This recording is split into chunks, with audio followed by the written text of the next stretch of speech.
नमस्कार. आज आपण उद्दिष्ट व स्पष्टीकरणे त्यालाच इंग्रजीमध्ये ऑब्जेक्टिव्हज अँड स्पेसिफिकेशन म्हणजे काय ते अभ्यासणार आहोत. कोणतीही कृती करण्यापूर्वी ती कृती करण्याचा हेतू काय हे ठरवावे लागते. म्हणून अध्यापन ही कृती करण्यापूर्वी शिक्षणाची उद्दिष्टे निश्चित करावी लागतात. आता आपण शैक्षणिक उद्दिष्ट म्हणजे काय ते पाहू. अध्ययन अध्यापन प्रक्रियेत घडवून आणावयाचे अपेक्षित वर्तन बदल म्हणजे शैक्षणिक उद्दिष्ट होय. आता आपल्याला माहित आहे की अध्ययन अध्यापन प्रक्रिया ही विद्यार्थ्यासाठी घडून येत असते आणि त्याच्या वर्तनात जे बदल घडवून येणार आहेत त्यालाच काय म्हटलेलं आहे, शैक्षणिक उद्दिष्ट असं म्हटलेलं आहे. शैक्षणिक उद्दिष्टांचे श्रेणीबद्ध वर्गीकरण. विद्यार्थ्यांच्या वर्तन विकासाची 3 प्रमुख क्षेत्र दिसून येतात. विद्यार्थ्यांच्या वर्तनात होणाऱ्या विविध बदलांचे वर्गीकरण 3 प्रमुख विकास क्षेत्रामध्ये करता येते असे बेंजामिन ब्लूम व त्यांचे सहकारी यांना दिसून आले. व्यक्तीच्या वर्तन विकासाची प्रमुख क्षेत्र जी सांगितलेली आहेत ती पुढील प्रमाणे: बोधात्मक विकास क्षेत्र, भावात्मक विकास क्षेत्र आणि क्रियात्मक विकास क्षेत्र. त्यालाच इंग्रजीमध्ये कॉग्निटिव्ह डोमेन, अफेक्टिव्ह डोमेन आणि सायकोमोटर डोमेन असं म्हटलेलं आहे. अत्यंत महत्त्वाचा भाग आहे की एकूण 3 विकास क्षेत्र आहेत हे आपण लक्षात ठेवलं पाहिजे. पुन्हा एकदा सांगतो: बोधात्मक विकास क्षेत्र, भावात्मक विकास क्षेत्र आणि क्रियात्मक विकास क्षेत्र. आणि त्याचा जो अभ्यास केलेला आहे त्या शिक्षण तज्ञाचं नाव आहे बघा, डॉक्टर बेंजामिन ब्लूम. हे तुम्ही सर्वांनी लक्षात ठेवायचं आहे. आता आपण बोधात्मक विकास क्षेत्रामध्ये कोणकोणती उद्दिष्टे येतात ते पाहू. पहिलं आहे ज्ञान, दुसरं आहे आकलन, तिसरं आहे उपयोजन, चौथं आहे पृथक्करण, पाचवं आहे संयोजन आणि 6वं आहे मूल्यमापन. म्हणजेच बोधात्मक विकास क्षेत्राची एकूण किती उद्दिष्ट आहेत तर 6 उद्दिष्ट आहेत असं आपल्याला लक्षात येतं. आता दुसरं क्षेत्र जे आहे ते भावात्मक विकास क्षेत्र. त्याच्यामध्ये एकूण 5 उद्दिष्ट आहेत. पहिलं आहे अवधान, दुसरं आहे प्रतिसाद, तिसरं आहे मूल्य निर्णय, चौथं आहे संघटन आणि अंतिम उद्दिष्ट आहे 5वं मूल्य समूह. आणि शेवटचं जे विकास क्षेत्र आहे ते आहे क्रियात्मक विकास क्षेत्र. त्याच्यामध्ये अगदी सुरुवातीचं उद्दिष्ट बघा, अनुकरण हे आहे. त्याच्यानंतर आहे क्रिया कौशल्य, त्याच्यानंतर आहे अचूकता, त्याच्यानंतर संधिकरण आणि 5वं आणि अंतिम उद्दिष्ट हे स्वाभाविकीकरण आहे. आता इथं आपल्याला असं लक्षात येईल की क्रमांक जे दिलेले आहेत ते तळाला 1 नंबर दिलेला आहे आणि शेवटी वरती अगदी टॉपला काय झालेले आहेत, नंबर वाढत गेलेले आहेत हळूहळू 1 2 3 अशा प्रकारे. ह्याचा अर्थ काय, आणि बाणाची दिशा सुद्धा बघा वरच्या बाजूला आहे. म्हणजे बोधात्मक क्षेत्राचं अगदी सुरुवातीचं उद्दिष्ट आहे ज्ञान, तर अंतिम उद्दिष्ट काय आहे, मूल्यमापन आहे. तसंच भावात्मक विकास क्षेत्राचं पहिलं उद्दिष्ट आहे अवधान, तर अंतिम उद्दिष्ट आहे मूल्य समूह. त्याचप्रमाणे क्रियात्मक विकास क्षेत्राचं पहिलं उद्दिष्ट काय असणार आहे, अनुकरण हे असणार आहे आणि अंतिम उद्दिष्ट जे आहे ते स्वाभाविकीकरण आहे. म्हणूनच याला काय म्हणलेलं आहे ब्लूमनं की विकास क्षेत्राची जी रचना आहे ती कशी आहे, शंक्वाकृती आहे. म्हणजे त्याला एक निश्चित अशी श्रेणीबद्ध रचना आहे, सोपानक्रम आहे असं आपण म्हणू की तळाला पहिलं उद्दिष्ट असतं आणि अंतिम उद्दिष्ट जे आहे ते अगदी टोकाला आहे. म्हणजे साध्य होत असताना सुद्धा आपण पहिल्यांदा ज्ञान देतो आणि ज्ञान दिल्यानंतर मग त्याला किती आकलन झालं, त्याला ते वापरता येतं का, पृथक्करण संयोजन करता येतं का, हे पाहिल्यानंतर आपण काय करत असतो, त्या विद्यार्थ्याचं मूल्यमापन करत असतो. अशाच प्रकारची भावात्मक आणि क्रियात्मक विकास क्षेत्राची सुद्धा उद्दिष्टे आहेत. त्याचा आपण आता नंतरच्या भागामध्ये सखोल अभ्यास करणार आहोत. आता फक्त आपल्याला पाठ टाचनाची उद्दिष्टे लिहित असताना ही 3 क्षेत्र कोणती, त्याच्यामध्ये किती उद्दिष्ट आहेत, हे आपण एवढंच इथं पाहिलेलं आहे. बोधात्मक विकास क्षेत्रामध्ये एकूण 6 उद्दिष्ट आहेत. भावात्मक आणि क्रियात्मक यांच्यामध्ये एकूण 5 उद्दिष्ट मांडलेली आहेत. हे सगळं बेंजामिन ब्लूमचं आहे. ह्याच्यामध्ये कुठल्याही पद्धतीनं बदल करता येत नाही. बोधात्मक क्षेत्रातली 5 उद्दिष्टे ही निश्चित झाली की ती 5च राहणार आहेत. आता आपण उद्दिष्टांचे वर्गीकरण पाहिलं तर त्याच्यापुढे त्याचं महत्त्व काय हे अभ्यासणार आहोत. उद्दिष्टांचे वर्गीकरण केल्यामुळे विकासाची 3 प्रमुख क्षेत्र आहेत हे शिक्षकाच्या मनात बिंबते. त्याच्यानंतर दुसरं महत्त्व आहे, वर्ग अध्यापन करत असताना शिक्षक केवळ बोधात्मक क्षेत्राचा अधिक विचार करतो. वर्गीकरणामुळे त्याला इतर क्षेत्राचाही विचार करता येणे शक्य होईल. आता तिसरं महत्त्व आहे बघा, अभ्यासक्रम तयार करत असताना वेगवेगळ्या स्तरावरील विद्यार्थ्यांच्या वयाचा विचार करून अभ्यासक्रमाची उद्दिष्टे निश्चित केली जातात. हे करण्यासाठी वर्गीकरणाचा उपयोग होतो. त्याच्यानंतर चौथा आकडा आहे, समकेंद्रीय अभ्यासक्रम रचनेमध्ये एकच घटक वेगवेगळ्या वर्गामध्ये शिकविला जातो, तेव्हा त्या घटकाची उद्दिष्टे काय असतात हे वर्गीकरणावरून आपल्याला निश्चित होते. आणि 5वं शेवटचं महत्त्व आहे, घटक चाचणी तयार करत असताना वेगवेगळ्या उद्दिष्टांवर प्रश्न तयार करावे लागतात. यासाठी वर्गीकरण उपयुक्त ठरते.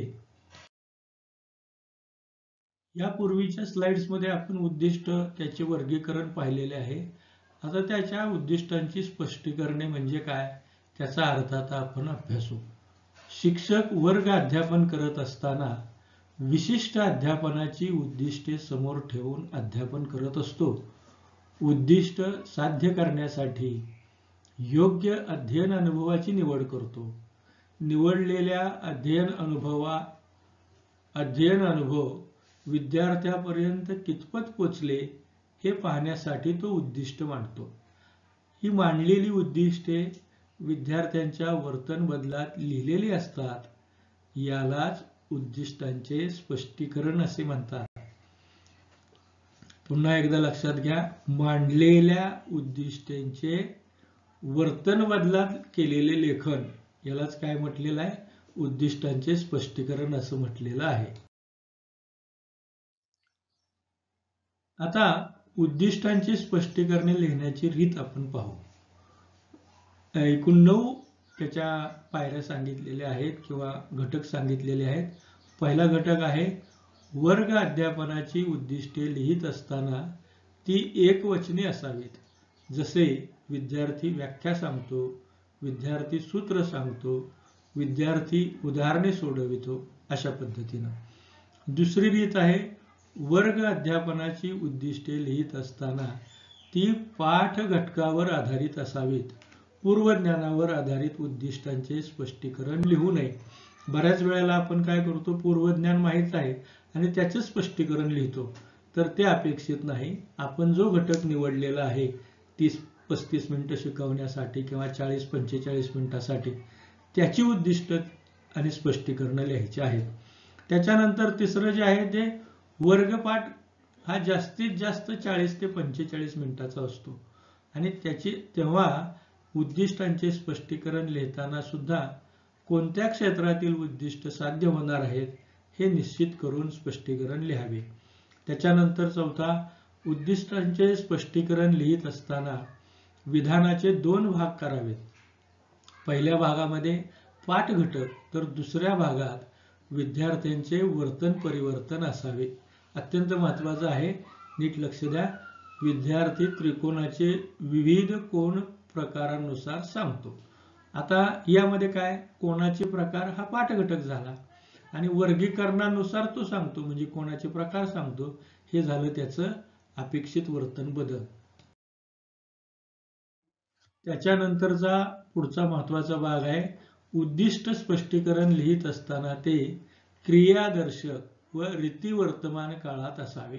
काळ कोणता वापरायचा आहे, तर वर्तमान काळ वापरायचा आहे.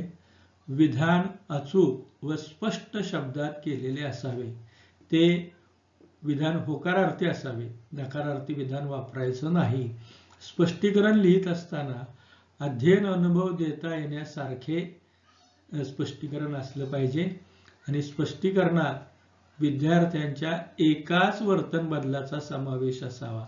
एकाच वेळी अनेक वर्तन बदल त्या विधानामध्ये असता कामा नयेत. या गोष्टींचा विचार करून उद्दिष्टांचं स्पष्टीकरण आपण लिहायचं आहे. आता आपण गणित विषयाची उद्दिष्टे व त्याची स्पष्टीकरणे कशी लिहितात हे पाहू. पहिलं आहे ज्ञान. गणितातील विविध संज्ञा, संकल्पना, सूत्र, नियम, व्याख्या इत्यादींचे ज्ञान प्राप्त होण्यास विद्यार्थ्यांना मदत करणे. हे झालं ज्ञान उद्दिष्ट. त्याचं स्पष्टीकरण लिहिताना कसं लिहिणार? विद्यार्थी गणितातील संज्ञा सांगतो, जसे वर्तुळ म्हणजे काय, त्याच्यानंतर त्रिकोण म्हणजे काय, घातांक म्हणजे काय, त्याच्यानंतर वर्तुळाचं क्षेत्रफळ म्हणजे काय सांगतो, त्याचे सूत्र सांगतो. अशा पद्धतीनं आपण काय करत असतो, त्याचं स्पष्टीकरण लिहित असतो. आता दुसरं उद्दिष्ट आहे आकलन.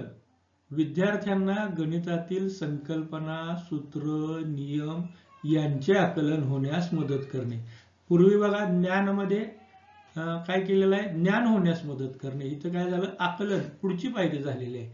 म्हणून आता इथं काय झालं, तर विद्यार्थी क्षेत्रफळाचे सूत्र सांगतो, क्षेत्रफळाच्या सूत्राचा अर्थ स्वतःच्या शब्दामध्ये सांगतो, चिन्हांकित संख्यांचा अर्थ सांगतो. अशी वेगवेगळी उदाहरणं आपण घेऊन ते आकलन म्हणजे काय ते इथं सांगितलेलं आहे.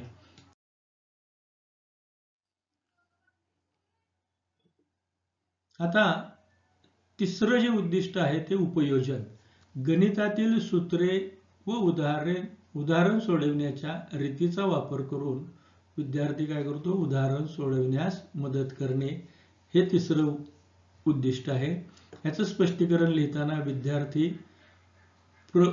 विद्यार्थी उदाहरणे सोडवितो, विद्यार्थी भौमितिक रचना करतो, विद्यार्थी वेगवेगळ्या आकृत्या काढतो, विद्यार्थी सूत्राचा वापर करून उदाहरणे सोडवितो. म्हणजे उपयोजन झालं. काय झालेलं आहे, ज्ञानामध्ये ते काय करतो, जाणून घेतो. आकलन म्हणजे त्याचा अर्थ सांगतो आणि उपयोजन म्हणजे त्याचा वापर करतो. असा साधा सरळ सोपा अर्थ आहे. आता चौथं उद्दिष्ट आहे ते कौशल्य. आलेख काढणे, आकृत्या काढणे, उदाहरण सोडविताना सूत्राची योग्य मांडणी करून बिनचूक उत्तर काढणे, यासाठी विद्यार्थ्यांना मदत करणे. कौशल्य आहेत उदाहरणं सोडविणे म्हणजे सुद्धा. आणि त्याचं स्पष्टीकरण कसं लिहिणार? दिलेल्या मापावरून विद्यार्थी अचूक आकृती काढतो, सूत्रामध्ये अचूक किंमत ठेवून पायरी पायरीने बिनचूक उदाहरण सोडवितो, प्रमाणबद्ध आलेख काढतो, उदाहरण सोडविताना योग्य गतीने सोडवितो, क्षेत्रफळ घनफळ काढल्यानंतर योग्य परिमाणात त्याचे उत्तर लिहितो. याला म्हणायचं कौशल्य. आता पाचवं उद्दिष्ट आहे अभिरुची. विद्यार्थ्यांच्या मनात गणित विषयाची आवड निर्माण होण्यास मदत करणे. याचं स्पष्टीकरण कसं लिहिणार? विद्यार्थी आनंदाने उदाहरण सोडवितो, गणित विषयाचे लेख पुस्तके वाचतो, उदाहरणांचे अचूक उत्तर मिळेपर्यंत प्रयत्न करत राहतो, गणित विषयाची मनोरंजक माहिती संग्रहित करतो, गणित उपयोगी तक्ते, प्रतिकृती, आकृत्या इत्यादी स्वतः तयार करतो. आपण एका घटकाचा विचार करून उद्दिष्टांची स्पष्टीकरणे मांडलेली आहेत. उपघटक आहे घनाकृतीचे घनफळ. ज्ञानामध्ये विद्यार्थी घनाकृतीचे घनफळ म्हणजे काय सांगतो, आकलनामध्ये इष्टिकाचितीच्या घनफळाचे सूत्र सांगतो, उपयोजनामध्ये लांबी, रुंदी, उंची दिली असता घनफळ काढतो, त्याच्यानंतर कौशल्यामध्ये सूत्र वापरून गतीने उदाहरण सोडवितो, दुसरं उद्दिष्ट मांडलेलं आहे. घनफळ काढल्यानंतर ते एककामध्ये मांडतो आणि शेवटचं उद्दिष्ट आहे अभिरुची सूत्राचा व्यवहारात वापर.